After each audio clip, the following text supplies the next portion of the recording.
Welcome to Talking Up Music Education, a podcast from the NAMM Foundation.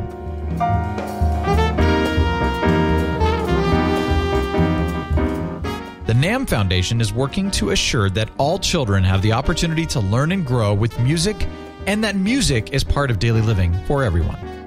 Talking Up Music Education podcast shares news and stories about music education from teachers, students, parents, school, and community leaders who care about music education and are working to create more opportunities for music learning. And now, here's your host, Mary Larson. This is the debut of the NAMM Foundation Support Music Coalition Internet Radio broadcast. So we are broadcasting starting now with our pre-show at entertalkradio.com. You can go to the NAMM Foundation Facebook page. We want anyone sitting here to tweet, Facebook, email, send that out there. Get anyone that would like to be joining us via the airwaves, the web airwaves. And we've got a wonderful program ahead. But I'm thrilled that we could start with a quick conversation with an old and wonderful friend, Denny Sensini, the founder, owner, manager, grand guru of Sensini Music in Wichita, Kansas. Bravo, Sensini Music. He was on the board of directors of the NAMM organization, and I was blessed and honored to tell you that he was the chair of the founding public affairs committee. So he was a really important partner in a lot of important work that we did together. So Denny, thanks for joining us. Thanks, Mary. It's always good to be with you and with NAMM. And you are also on the board of the Midwest Clinic, and we are here at the Midwest Clinic in Chicago. So tell us something about the Midwest Clinic and what it is. So for everyone listening to us all over the world via internet radio can have better understanding of what we're about. Sure. The Midwest Clinic. This is our 70th birthday. Happy birthday, Midwest Clinic. Thank you. 70th birthday. Midwest Clinic was started as a means of the industry and the music education profession, and anybody who cares about music education to kind of pool their resources and put together a workshop, a clinic, to bring the finest clinicians, the finest performing junior high, middle school, high school, college bands together so educators could come and get their annual inoculation, a booster shot, right. Of remind themselves of why they originally decided to become a music educator. Mm-hmm. So you need an inoculation every once in a while because everybody works hard when they go back to their communities, and they've got to come back to Midwest every once in a while to see the kids. And this is an annual event. About 20,000 are gathered here. Is that correct? Yes. Including a vast exhibit hall with music products and publishers and all sorts of things, the things that we need to make music too. Right. There's 3.5 days. There's over 90 workshops or clinic sessions. There are multiple concerts. We just finished the Marine Band Chamber Music Ensemble this morning, and the Marine Band itself is playing this evening. And it's just a hallway full of music educators from around the world, and it's always been in Chicago. Yeah. It's still called the Midwest Clinic. It will always be called the Midwest Clinic, although we're the only one. Right. Many international organizations and clinicians. Our final concert on Saturday is by a wonderful group from Japan. Wow. So if you need to hear great performances, to meet and hear and learn from great clinicians who have learned how to do what they do best. This is the place, if you've never been here, you need to come to Chicago in December. Absolutely. Nice and warm. Yeah. Nice and warm. Yeah, we're having that Arctic wave that's descending on all of us, but it's really warm here with all the music. The whole concept of having a clinic is so interesting. It's a long tradition in instrumental music, and it's going on here. For those of you that are just joining us in the room, welcome. We're doing a little pre-interview before our show starts right at 12:30, and we're doing it to warm up our internet and technology connections because we are debuting our internet radio effort here. And I'm talking with Denny Sensini, who is a former board member of the Midwest Clinic, former NAMM board member, former owner of Sensini Music in Wichita, major music education advocate. If you're joining us, please don't hesitate to grab lunch. This is just an informal time that we're together. But the whole concept of a clinic is something that's very unique to the instrumental music field, I think. And you're seeing it here up and down the hallways of this conference. And the best way I can explain it to you, and you correct me, and you can maybe add to it. So you have high school bands from all over the country that are coming and performing, and then the chief percussionist from the Chicago Symphony comes and sets up a room and for timpani and does a timpani clinic with all the percussionists and all these. And I mean, if you want to see students have their minds sort of blown by what an instrument can, how it can sound, how it can be played, demonstrating a life in music, the professionalism. I mean, that is the kind of the bread and butter of what goes on here. And it's extraordinary. It doesn't happen really anyplace else, I don't think. I don't know that it happens. It happens on the state level in many states around the globe, around the country, where music educators come together once a year in their own state. But this is the only one that's really on the national level. And what you get to see in the hallways here, among those 20,000 people, are everything from elementary and middle school musicians carrying around cellos and bass trombones to middle and high school students. But our primary audience, I think, is the middle high school director, who in their community, they may be the only instrumental music teacher in town.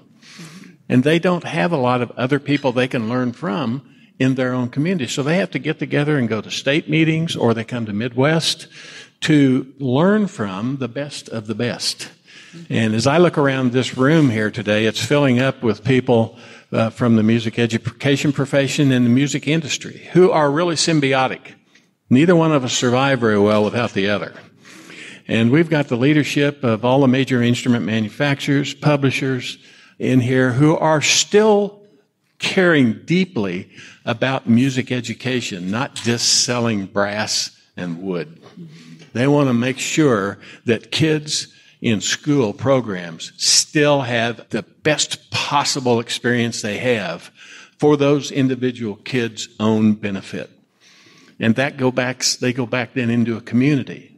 And if the community has a good school system, and that school system values music education, then it works for all the kids in the school. And if those schools do well, then it works for the state. And if the state does well, we're just a great big organization that wants it's a remarkable fabric. Program. It's a remarkable fabric. And we know that there's strong parts of the fabric and weaker parts of the fabric of all these things. But all of this dynamic working together is the reason why, honestly, we have the Support Music Coalition, because we want to support that work. Now, here at the Midwest Clinic, you have just received the Midwest Clinic's Industry Award, Music Industry Award, last night. So congratulations on that. Let's congratulate Denny for that wonderful recognition. And I think you were recognized for your leadership of this wonderful organization. But I also, and it wasn't spoken last night, but I'd like to add to it, you were the one who coined that advocacy needs to be a wellness program, not an emergency room trip.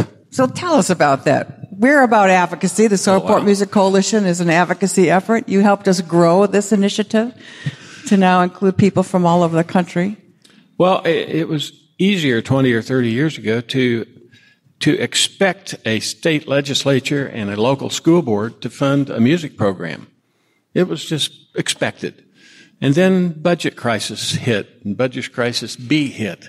And all of that had an effect on the ability to maintain high-quality music programs. So what we're trying to do is get the word out to those who are making decisions, state legislators, governors, local school boards, and music educators, that we've all got to work together to do this. So, Mary, if it hadn't been for you and the money that NAM poured into this organization would have not gotten off the ground as far as advocacy work.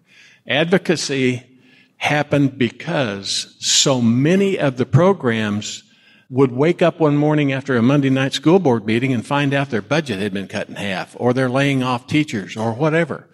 Now, we need to make sure we're not just an emergency room that you run to when that happens. A wellness program says you got to start doing exercise and get ready so you don't get sick. And that's what this whole NAM Foundation does, is create tools and opportunities for people to learn how to be advocates, because it's a little too late when the die has already been cast. So, since you were kind of my boss along the way, How are we doing, boss?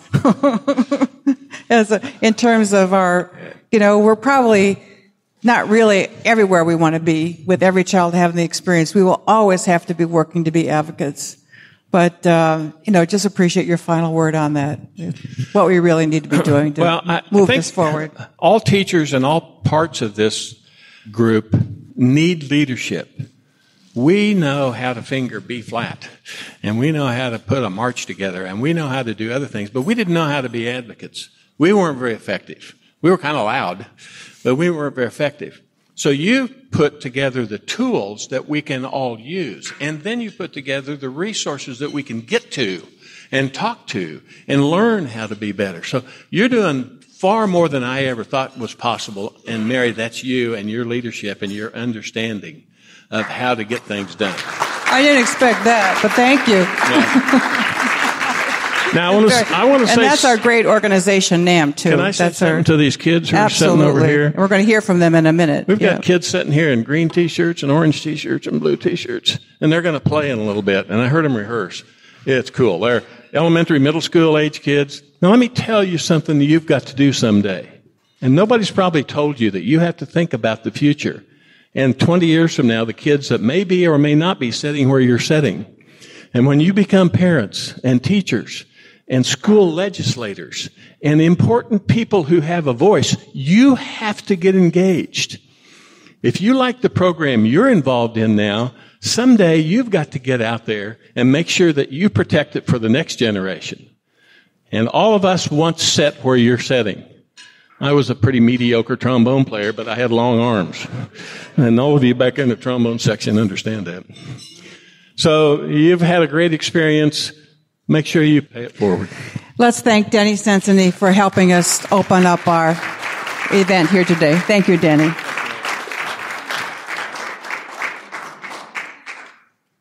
Thanks, everyone, for joining us. My name is Mary Lurson. I'm the Executive Director of the NAM Foundation, and welcome to the Support Music Coalition event here at Midwest Clinic. We are debuting today with our pre-show interview, and also now with our program, our first ever internet radio streaming. So I'd invite you to make sure that anyone that's not in the room knows that they can be with us in the room if they go to the NAM Foundation Facebook, and there's a link right on to the internet radio. And if they can't be with us, or if you want to hear all of this again, we'll be posting this program onto our podcast, Talking Up Music Education. So we are going to hit all the airways in every way that we can to share this important news. So let's get to our program, and we're delighted to have a special guest with us today. This is the El Sistema Exchange of Chicago, or Chicago El Sistema Exchange, and they're going to open our program. This is a combined orchestra of 3 El Sistema programs here in Chicago, and they will open up with Tangential Tango by Chris Campbell, and their conductor is Dahlia Chin.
Again, this is a group that is comprised, it's called the Chicago El Sistema Exchange. It's comprised of 3 El Sistema programs here in Chicagoland.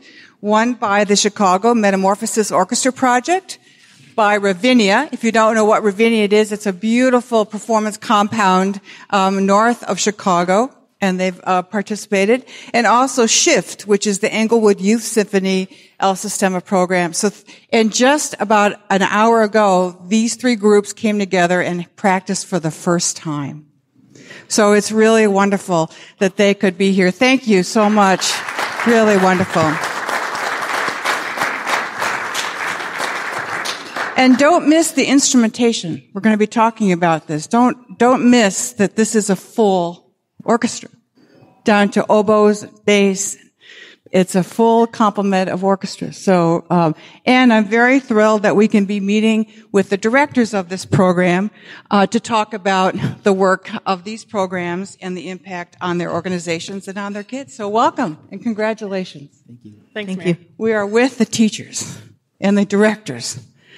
Christine Taylor. Christine, with the Reach, Teach, Play education programs. Tom Medea, Artistic Director of the Chicago Metamorphosis Orchestra Project. And Ariola Frost, Executive Director of the Englewood Youth Orchestra. And later we'll be hearing from Eric Booth, who's the author of the book that we're happy to give all of you. If you've just come in, be sure this is our Christmas gift to you, holiday gift. Eric Booth's book to you. So, a question to each of you. Tell us a little bit about your organization, how you have come together to create the Chicago El Sistema Exchange. How about you, Ariel? Let's start with you. So as Mary mentioned, I'm the executive director of Shift Englewood Youth Orchestra, and we're a free after-school youth orchestra program in Englewood, which is on the south side of Chicago. We started about 3 years ago, our organization specifically, and I've had the pleasure of working with other people who are involved with free after-school programs like ours throughout the last 4 or 5 years. And we got this wonderful opportunity to perform at this awesome venue. And we came together with ShyMop, which Shift Englewood has done a lot of collaborating with Chicago Metamorphosis Orchestra Project over the last 3 years, and also with Ravinia, and put together this orchestra. So how many are in your program? How many students in your program? My program has about 30 students, which is actually a huge jump this year from our last year of having ending the year with about 12. And the instrumentation is? We're at all strings. All strings. Mm-hmm. Okay, great. All right, Tom, tell us about your program. Sure. The Chicago Metamorphosis Orchestra Project was founded by myself and a friend of mine, Sylvia Carlson, 4 years ago, with the idea of starting a Sistema-inspired project in partnership with the school, which is the reason we're here today. Those the kids that we brought here are from. And then sort of organically, in the way things work out, we started 2 other models, one that really just fell together beautifully, which is an all-city summer youth orchestra for high school students, and we even have college kids in that orchestra now. We can't kick them out, and they won't go away. They keep coming back. And we have a new partnership with the school that, again, Ariel has helped us sort of kickstart with another elementary school. I wouldn't quite necessarily say it's a Sistema-inspired program, but it is a string orchestra program. But all of these models sort of happen for a reason, but the one that we're here today to talk about is our Sistema program at Mary Lyon Elementary School, which has about 60 kids in that program. We are serving about 150 kids total with all of our programs, and everything that we do is completely free. There's no tuition. We give the kids the instruments, and I think that's pretty core to the mission of what we believe we're doing. So just a point. Is there a music program in the schools where you do these after-school programs? Just so we understand the context. Yeah, so Shift Englewood is at Wentworth Elementary School, and when we first started the school, they didn't even have a music teacher. And this year, they hired a music teacher who's doing elementary general music, but we're the only instrumental music happening at the school. This sometimes is the method here. You know, that's part of the partner comes in and like these programs, a partnership with a symphony or a community program comes in, and the district then pulls in somewhere How about you for the kids in your schools? Yeah, a similar situation. When we first had our initial meetings with the principal at Mary Lyon Elementary School, there was the general music school that the teacher had the previous year tried to put together a band with some instruments that she found in the basement of about 10 kids or so. Was anybody in that first band at Mary Lyon? Yeah. No, I don't think so. I don't think there was any kids old enough here. That was 4 years ago. And then, so there really wasn't any real program there. And then when we started Shine Mop there, she got a grant from the VH1 Save the Music Foundation and started a before-school band that sort of piggybacks and partners with our after-school orchestra program. We have a lot of kids that participate in both of those programs. Since then, they've hired a second general music teacher at the school, and there are choirs that have formed, guitar ensembles that have formed, and I believe that all these opportunities, they sort of, it's, I guess, what is it? When it rains, it pours. Or the undeniable force of making music and its impact on kids, right? I mean, and you need something to start it, and it seems that these partnerships have been a catalyst. How about you, Christine? Tell us about your program. Well, one of the lovely things about El Sistema inspired programs is they can be designed and implemented by so many different types of organizations. It's really organic. The Ravinia Reach, Teach, Play education programs have been going on for about 22, 23 years now. And we have various programs. Reach, Teach, Play has a meaning. Our Reach programs are exposure programs, light touch programs. We have string quartets that go into schools. We have piano trios, soloists that go into schools throughout Chicago. Our Teach programs are teaching artists residencies in classrooms, in schools, in Chicago public schools that do not have music teachers. But as my colleagues have said, several of our programs have then spurred principals to hire music teachers. And then our play programs, we've had a jazz education program for 21 years that was started by Ramsey Lewis. And we have a free community music school on the west side of Chicago in Lawndale. But we were very much inspired by hearing about the El Sistema model several years ago, and we have to thank Eric Booth actually for laying it out in literature, I think, for people around the country to kind of understand what this program was like in South America, and it spurred the interest of our programs. So Sistema Ravinia, as we call it, is one program within Ravinia's portfolio of music education programs. We started in 2012 with students from Catalyst Circle Rock, which is a charter school on the west side of Chicago, and some of those students are the students we have here today. And we've grown the program to also include 4 schools from the Waukegan area, which is north of Ravinia. So we're now in 5 schools and serving close to 300 kids. I think, and you mentioned that the partnership inspired the districts to actually invest in expanded music education programs. Well, I don't know about districts because we're in an interesting one with Chicago, but I will say for us, moving from school to school and building our programs from school to school, we influence teachers, classroom teachers if the school doesn't have a music teacher, and then we influence the principal. And that's where we've personally seen the most effective change is really principal by principal realizing the impact that music has and the effect it can have, in creating a school culture. And so many of our principals have hired music teachers as a result. Yeah, it's such a great statement about advocacy because advocacy is educating the leaders. Right? Absolutely. People who are making the management decisions about education, which is a building principle. So is the Chicago El Sistema Exchange, is this the first time it's come together? So you created the Chicago El Sistema Exchange to come to the Midwest Clinic and play at the Support Music. Is there plans? Has this been a good thing? Is there other networks that will form because of this? I would have to say, and again, because Ravinia is a larger institution, we have the luxury of, I run all of the education programs, but Isaac Sinnott, who is here, is really the associate director who manages our El Sistema inspired programs. And we had been talking, especially this year, about needing to partner with the other El Sistema inspired programs in the region. There's another one, the People's Music School, who we all learned from, and actually a lot of our programming grew out of, they were the pioneers in the Chicago area. So we had been talking about partnering all 4 of us. And then Eric Booth called, and when Eric calls, we answer and say yes.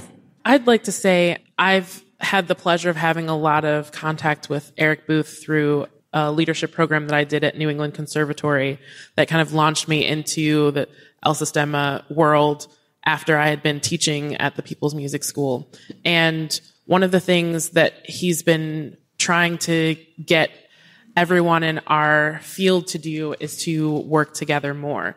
In Venezuela, where El Sistema started, it is much easier because everything comes from one central location. But here in the States, all of these programs are popping up organically in a grassroots way, and it takes a little extra effort for us to plan and work together to collaborate.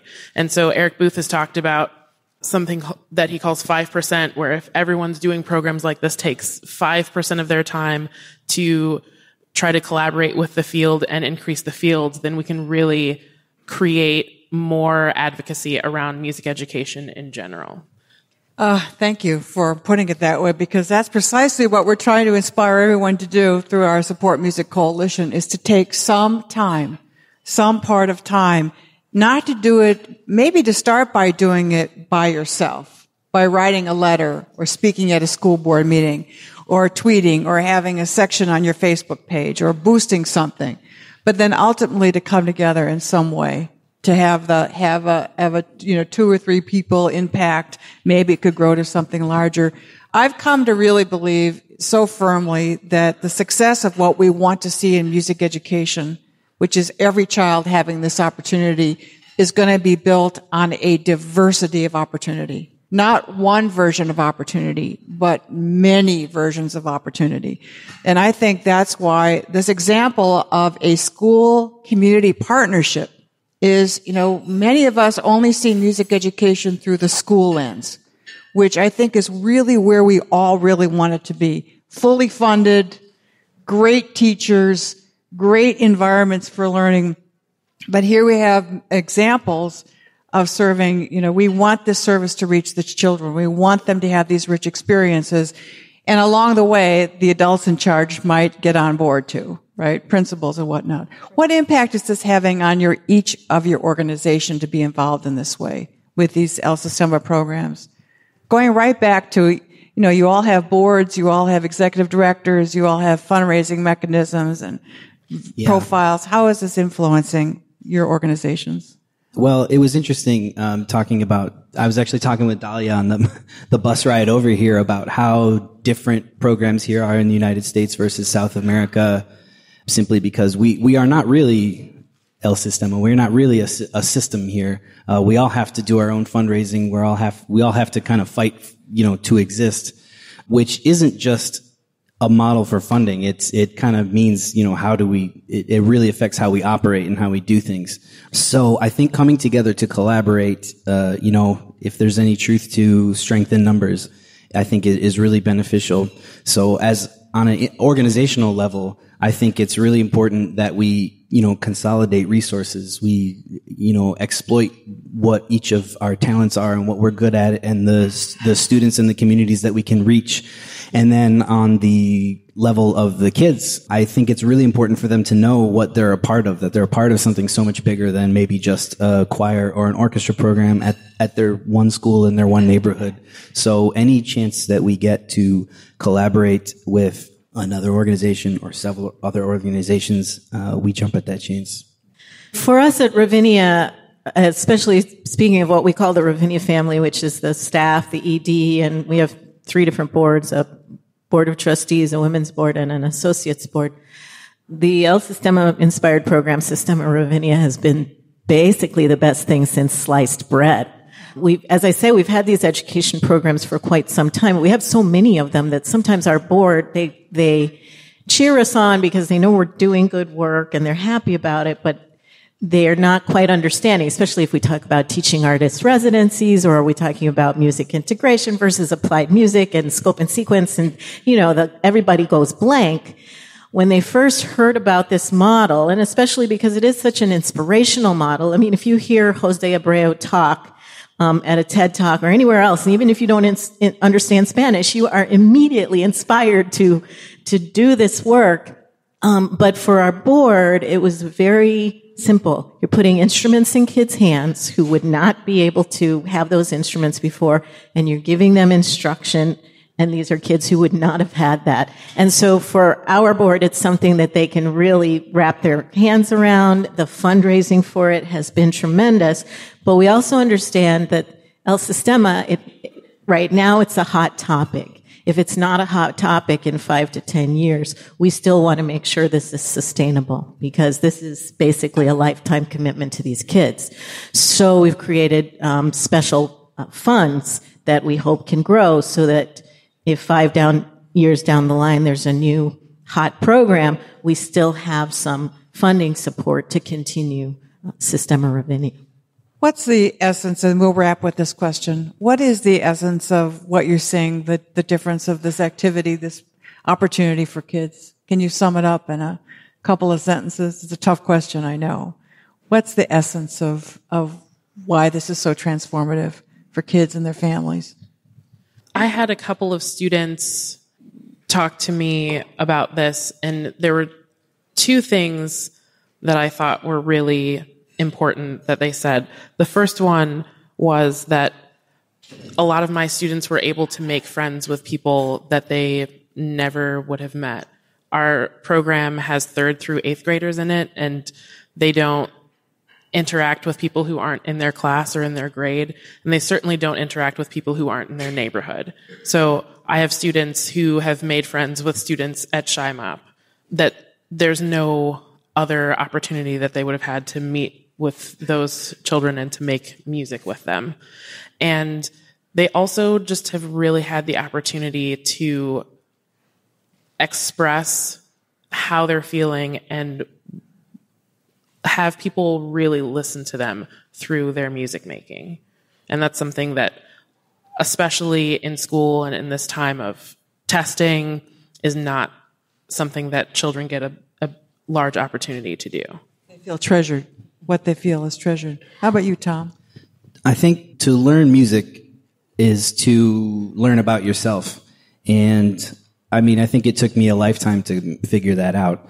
But, you know, we're trying to really explore that with these kids. And in a age that we are in, and one that we're headed into, there are a lot of kids at this age, a little bit younger and a little bit older, with a lot of questions that are confused about a lot of things. And I think to really dive into music and learn about themselves and about each other, and the more that we can collaborate with other people is going to be extremely important. For us, it's a real emotional impact and transformation. I know our listening audience can't see, but I'll just be really quite frank. You're looking at an orchestra of Latino, African American, and white kids. And these are kids who would not have the opportunity to even think of themselves as musicians who could be in orchestras in the future or in bands. And we need thousands more of these kids who will see themselves in the world in this way.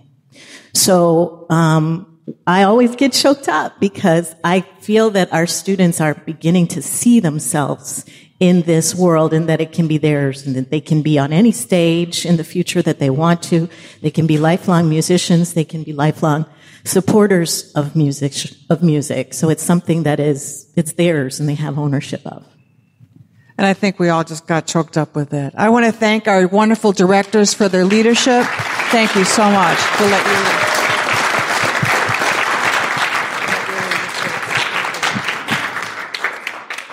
Thank you. Well, as I was preparing for our time together at the Midwest Clinic, I remember it was 1 year ago at the end of our Support Music Coalition webcast that we all stood and we all cheered on the passage of the ESSA, the Every Student Succeeds Act. I don't know, Mark, you were sitting pretty much in the same place, Mark Off, our chairman. And we did. We had a pretty big cheer. We gave ourselves a minute, one brief minute, to stand and sort of congratulate ourselves on a decade of work to pass a federal law that strongly delineated music as part of what we wanted every child to experience. We are 1 year later, and the world has changed again. And I think that we have come together again to galvanize our conviction and our support and our interest and our desire for every child to have an opportunity to learn and grow with music. And I really feel that that true north has never been more important or more vital than it is right now. So I think that when we, at the end, we'll be hearing the children play again, this wonderful orchestra play again. I think we probably should stand and cheer again, because our work continues, and we have a law under which we can do a lot of important work in our states and our local communities. We have a new understanding about what it means to have a community partner, and as demonstrated by these programs here. And as we'll talk about in my next guest, and the key guest of our program, who's the co-author of the book that we've been happy to provide you, Eric Booth. Please join me and please welcome Eric Booth, author of Playing for Their Lives.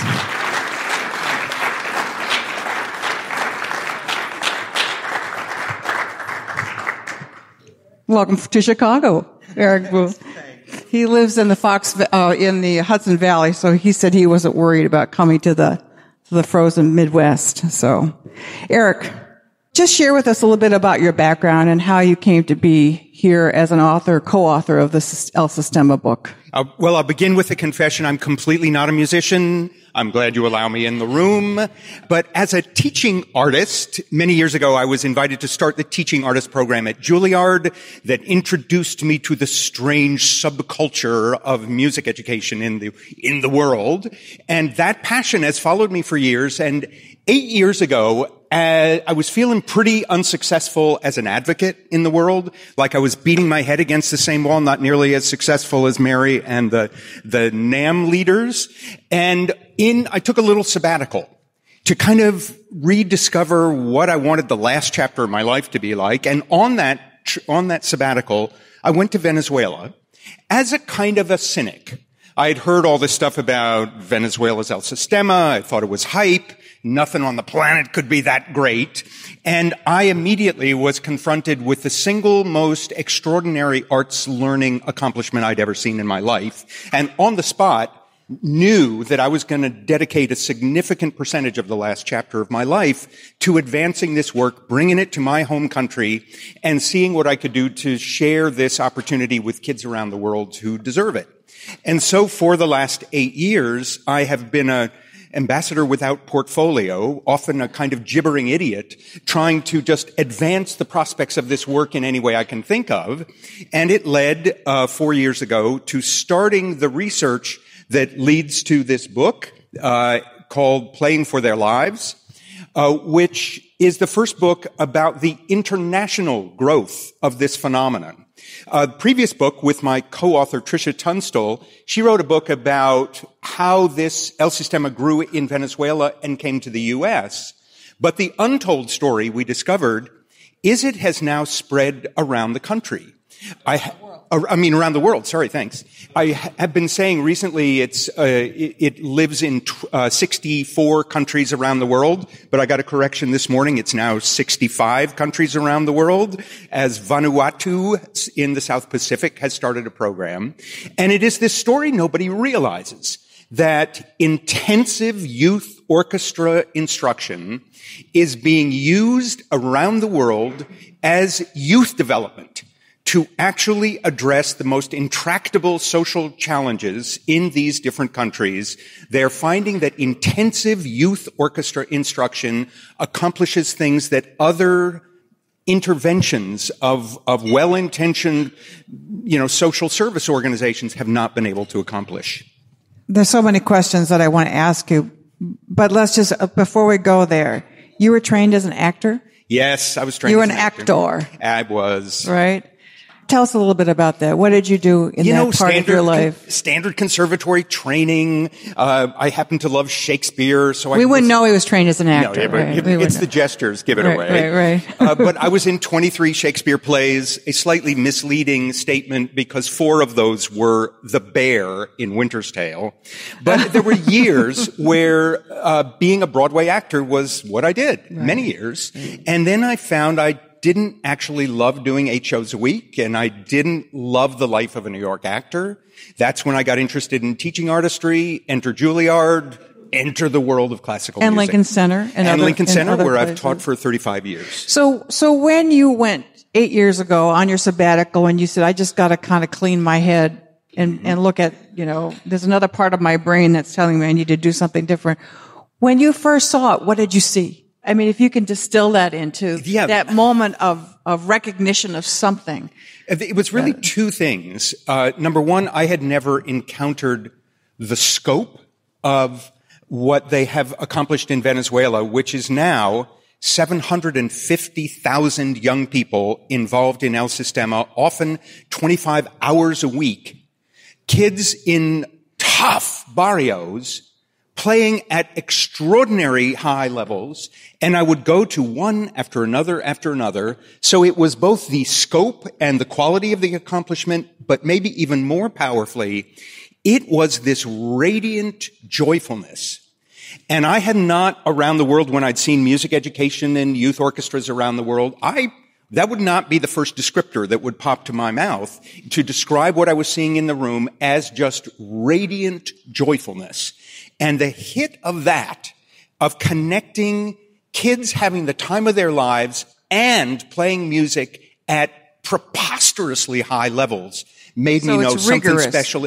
It's rigor and attending to the actual personalness of the kids. One of the differences between El Sistema and our usual way of doing things is pretty much everything is done in group. There are occasional private lessons, but it's a group endeavor. Another thing that's unusual about Sistema, as opposed to our usual way in the U.S., is inclusion that is so extreme, we call it radical inclusion. It welcomes everyone no matter how well you play, and even if you're the kid that's never going to play very well, you are welcomed and supported, and your peers are leaning in, constantly encouraging you. It is a collective endeavor, and that's what seems to have this dramatic change effect on the young people, is they are a team. They're not competitive one against the other. They're not looking out for their own personal track. They are truly coming from the place of we. And because they have so many hours creating beauty together in this mindset of we have noticed in many, many countries, it is starting to accomplish a redirection of the possibility of their lives. So we have to talk about El Sistema in Venezuela is 40 years old. Right? 42. And the founder is still with us. Yes. Jose Antonio Abreu. Maestro Abreu. And I have to say that, and Joe Lamond is here, and Joe's going to start nodding his head. In 2001, Maestro Abreu came to what NAM was then hosting the Global Economic Summit. And we were in Spain, and Maestro Abreu came to be our keynote speaker. And then a few years later, the first 10 Abreu Fellows were our guests at the NAM show. Right. So we were, kind of in the stream. We felt early on that this was something that we needed to be paying attention to and learning from, with no idea that we would be sitting here today talking about 65 countries? 65 countries. 65 countries. By the way, in the book that we've provided you, there's an appendix that lists all of these, maybe 64 countries, since you didn't know at the time, all 64 countries, programs, their websites, access to them. These are connections, right? These are connections around the world, for these programs. So I think and he's done a TED Talk, right? And he was featured, I think he came to our Global Economic Summit having gotten the attention after being profiled on a 60 Minutes. Mm-hmm. So the world was getting interested in this idea. Now this came around too after, in the 20-year period ago when NAM had started to fund music brain research, and the energy about its impact was starting to flow down through consciousness, and this is the things that we just have to keep informing. We have to keep educating. We have to keep telling this story. And that again is what's present in your book is the story. Well, I mean, really the story of the book is that what you all know through firsthand experience about the power of this work on changing the life, the mind, the heart of students who participate in it, it's a global phenomenon. And that when dialed up a little bit, and that's one of the advantages Sistema programs have, is more hours of direct instruction in ensemble, you dial up the impact. These Sistema programs are the best possible friend to music education programs in schools in the U.S. As our panel before was starting to point out, there's not a single report of a Sistema program in somehow, even unintentionally, damaging an existing school program. And all the reports are quite the opposite, that the excitement that is generated by an after-school program or an in-school, after-school combination program catalyzes latent interest in school music education. And we're seeing it around the world. Yeah, absolutely.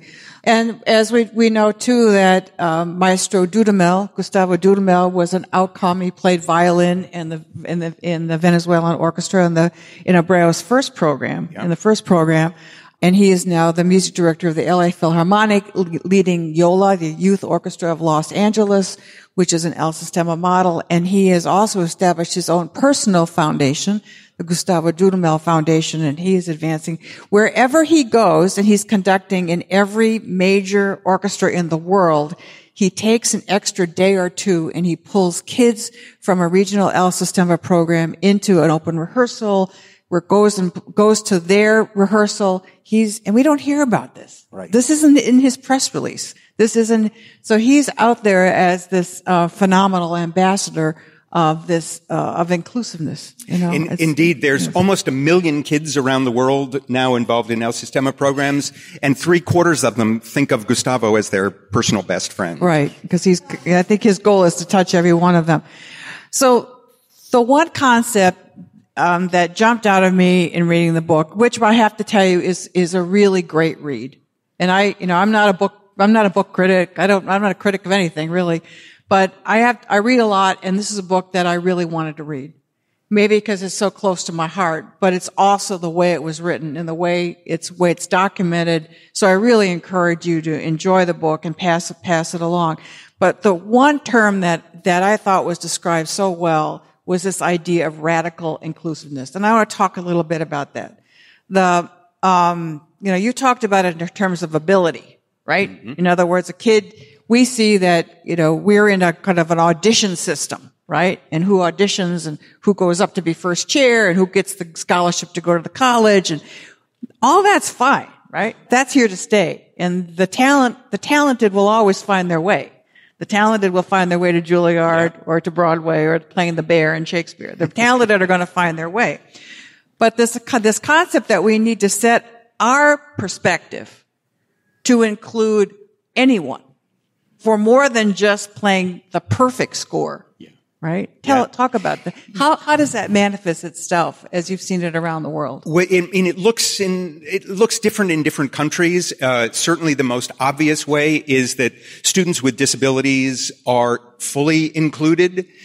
In the top Sistema orchestra in Brazil, Neogiba, they have a percussion section made of students with severe learning disabilities. They study at great length how to manage a reduced version of the percussion material, and they perform as musicians with the major orchestra of that region. The famous White Hands Choir of El Sistema, now world touring choir. It's comprised of half kids with learning disabilities who sing and half young people who are deaf. And they perform a kind of choreographed version of the music with their white-gloved hands. But even more, it's that people take responsibility for one another, whatever their race, whatever their ability level. It comes from we. There's a statement in El Sistema that says, if you know how to play 4 notes, it is your responsibility to teach your friend who only knows 3. And in teaching your friend the 4th note, you get more ready to learn the 5th. So there is this kind of energy of success together. And maybe the most interesting way of describing it is we in the West, we think of one main kind of virtuosity, the virtuosity of technical excellence. Juilliard's all about it. Kids are striving for perfect playing. Orchestras are striving for perfection of performance. Along comes Sistema, and when you have musicians who are not so great in the mix, it is very hard to achieve that. And what has emerged is there is a virtuosity of communication. And what we have seen around Sistema orchestras, even the top ones from Venezuela, is they don't care whether it's totally musically perfect because the audience is standing up and cheering and waving their jackets and celebrating what is possible in life. You actually elevate a whole community through musical accomplishment, a new kind of virtuosity of which Sistema is really an inspiring example. And they're ever getting better, right up there to the technical perfection level. But meantime, it's not about that. It's about how much power for us and our community can we generate together with music? How much beauty can we make? How much beauty can we inspire our community with? And that's what transforms the trajectory of lives, not the perfection of intonation. And it all comes together with the Simon Bolivar Orchestra, which became the top orchestra in Venezuela, plays in Carnegie Hall every year. Opened up Carnegie Hall this year to phenomenal reviews with Gustavo Dudamel performing. So, the work of it can accomplish the musical perfection, but it's the outgrowth of the joy, not the end zone, the perfection. Right? I'll give you an example. In Japan, the first Sistema program was started in Fukushima, where it was started because of the kids in trauma from the tsunami and the radiation. Kids had actually had their whole town disrupted with many deaths. Soma, this town, had the actual award-winning best technical orchestra in Japan. They were the winners, perennially, very proud of the best youth orchestra in Japan. And yet they had this need that program was not answering. So the leaders of that town said, our successful music program is not answering the personal needs of our young people. What we need is, and this is their terms, the pedagogy of joy. So they started a Sistema program that runs parallel to their highly successful music program. And these two, with some kids moving back and forth, they accomplish different ends. And it is the pedagogy of joy, that term gets picked up around the world, that sort of captures what people know about work like this. So I want to talk about the creation of the book. And you traveled to 25 countries, including Afghanistan, I want to talk about that. But before we get there, I would like, we talk about culturally relevant pedagogy as well. Mm-hmm. And one thing I learned by reading the book is how many, regardless of the country, regardless of the cultural background, they're all playing Mozart. Yeah. I mean, it's like, we know cultural relevancy programming, curriculum is just really, really important, and it can really relate, and it should be part of the whole thing. And we see it with the groups, but every story is about they all play the Mozart Missa Breve, right? That's all they want to play. So we talk, how does that happen when we get stuck on the fact that we have to do culturally relevant programming? When the fact that they're telling us, don't let anything stand in my way to go to the great works, right? What they've discovered is certain pieces are powerful with kids and communities.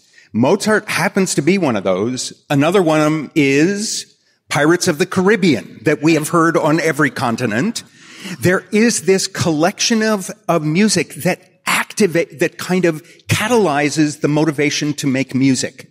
And it is not predictably in any category. Beethoven, when kids can get to it, they want it, and they want to get rid of the reduced score version. They want the real thing as fast as they can get it.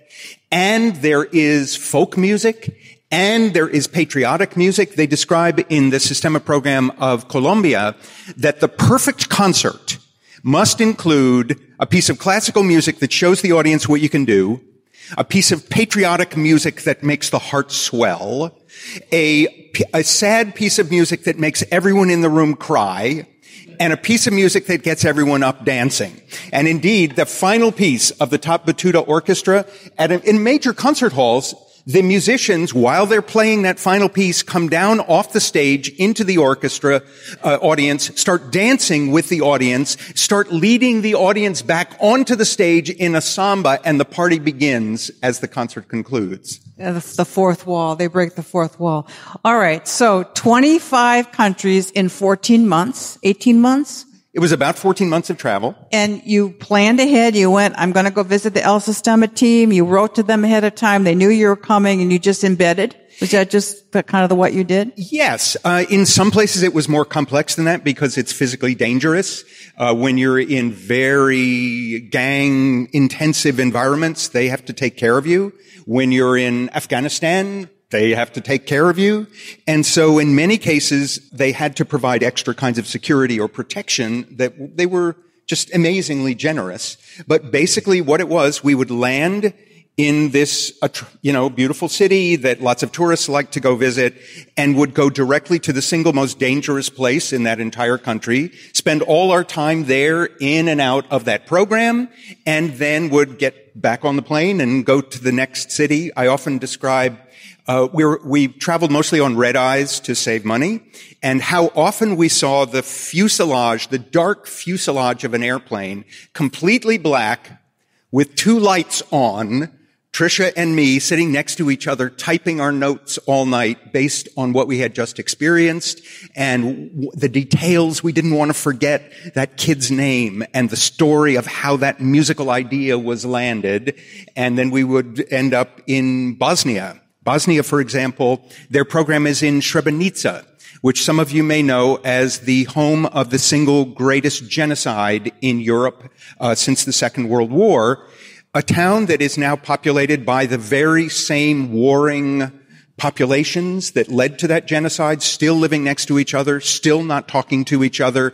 And the only way they can bring them together is by bringing the children together in a chorus and instrument. So we were able to see the kids perform. The parents are beginning to talk to one another. The kids now perform all around Bosnia as an exemplar of what the next generation for their country can look like once it gets over its ethnic divisions. And the kids really take the responsibility of being the future and of modeling what is possible with their friends of the other side. And as we would walk into this program in a pretty desperate looking situation, they would greet us with the song Imagine. And they noticed that we were pretty moved by it, so they did it again a few minutes later. So your facilitators were the leaders of these programs. Some of the three individuals. Yes. You've dubbed them the artist citizen, or the citizen artist. Citizen artists. So you basically found these citizen artists in each of these programs that would take you from the safe part of town into where the programs were. Who are these people? How did they become who they are? What are they doing to hold these programs together and move it forward? One of the biggest surprises for us is these are not the usual suspects. These are largely individuals who have a musical background, but heard in most cases of this amazing thing that happened in Venezuela, saw a film of it, heard about it. Some of them went to travel and see it, and just determined, I will do this for my city. I personally will stake everything on making this happen for the kids in my town.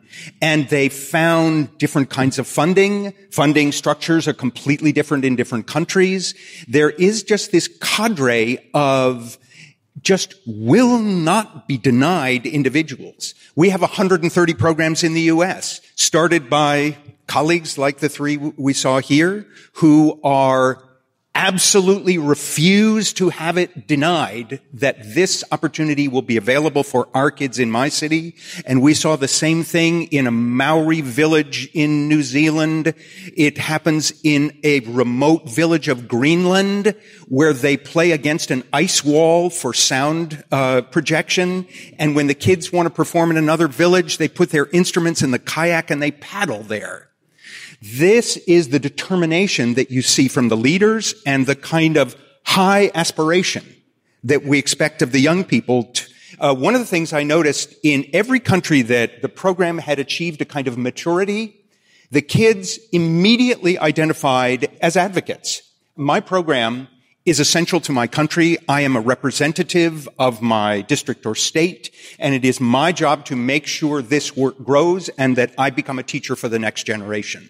There is a fierceness to the commitment that they have modeled from these citizen artists that really is the future of music education. And I say that because in every country and increasingly in the U.S., the coordination between the existing music education ecosystem and these fortunate, heroic Sistema programs is getting stronger and stronger. They're starting to align in the recognition that if one is going to succeed, all of us must succeed together, align together as an ecosystem. And this is a paraphrase of what Maestro Abreu said along the way, that social change goals and objectives of the El Sistema movement could really only be achieved when music education opportunity was universal and available to all children as part of the school day. So in other words, there's a unity in direction. It is this, this catalyst of these forces. But you got to tell them about the cello in Manila. Yeah.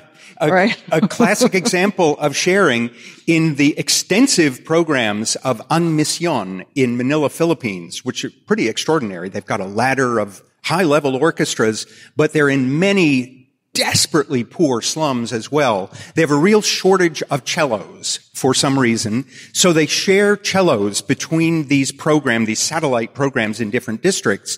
And how they share them is they drive them from one of these slum locations to the other overnight using the cheapest available transport, which is motorcycle sidecars.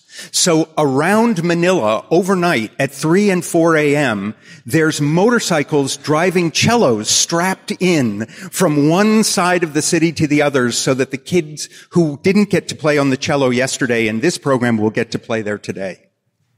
Yeah, it's incredible dedication. And again, the stories from the book will really inspire you.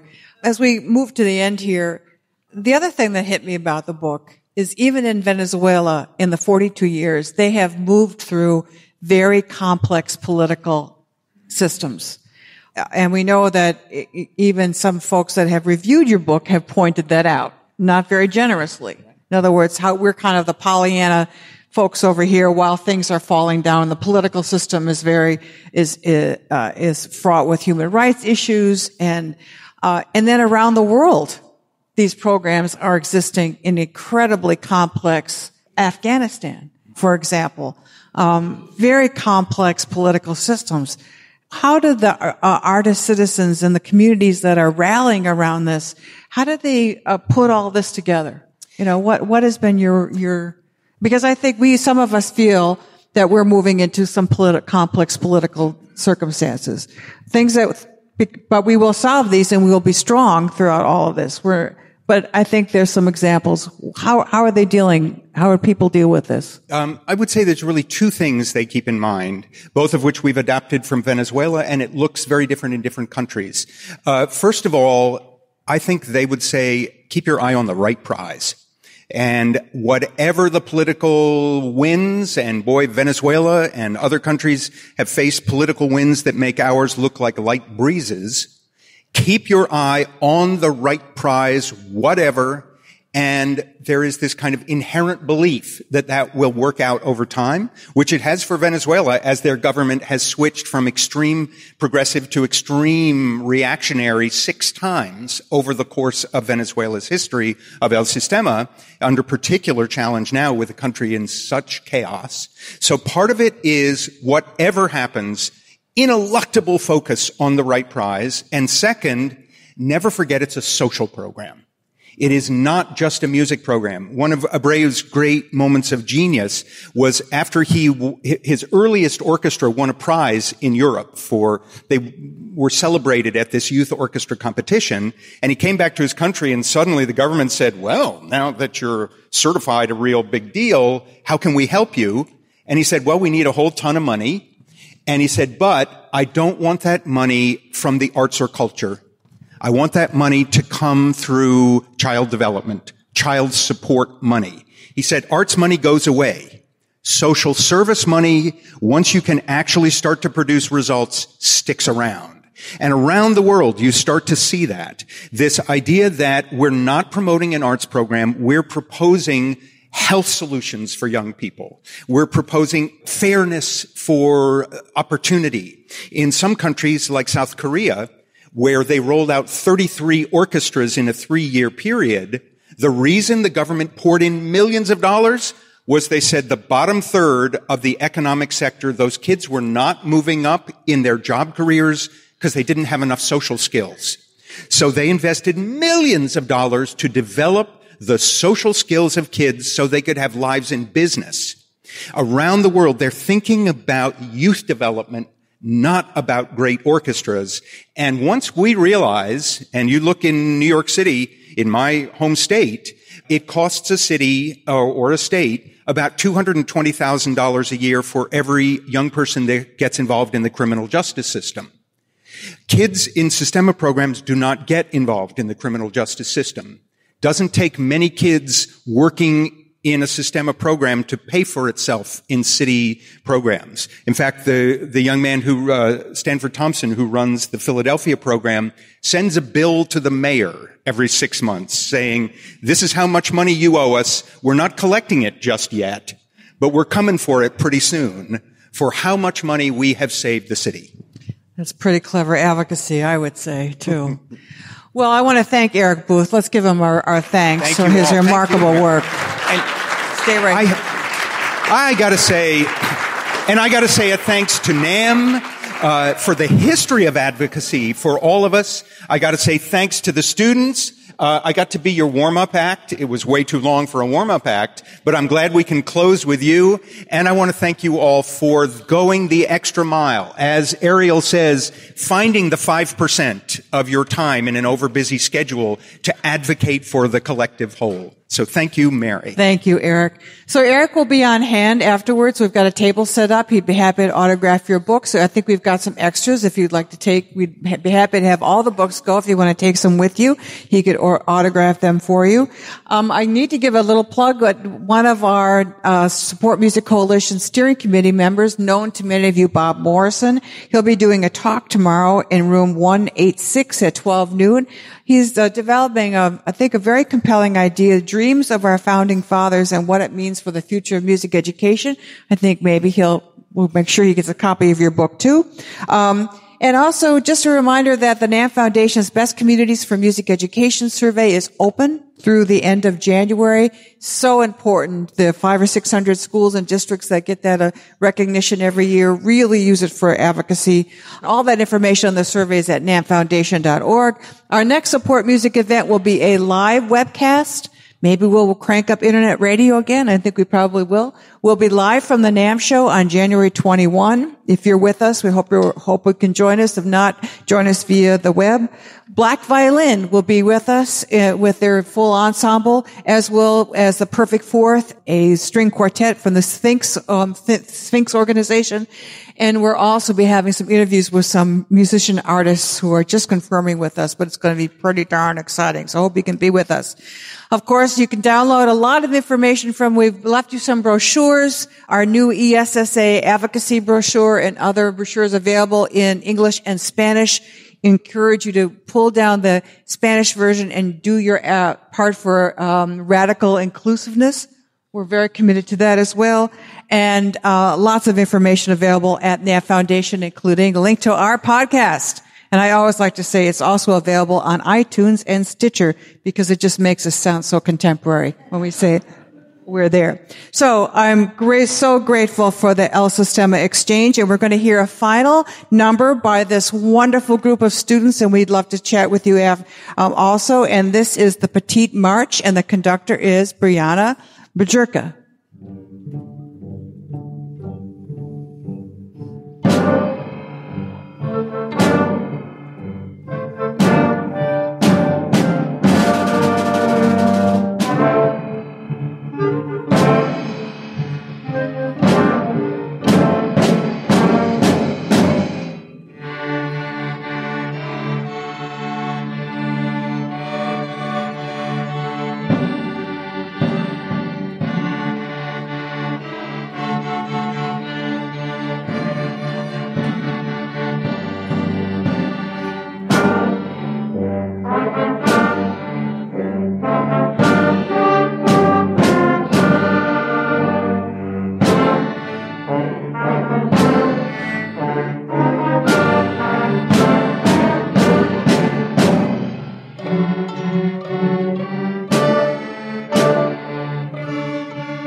Talking Up Music Education is a podcast created by the NAM Foundation. To learn more about how you can support music education in your community or how you can be part of the work of the NAM Foundation, visit our website, www.namfoundation.org, or join us on Facebook at facebook.com/NAM Foundation. You can also follow Mary on Twitter at MaryLNAMM.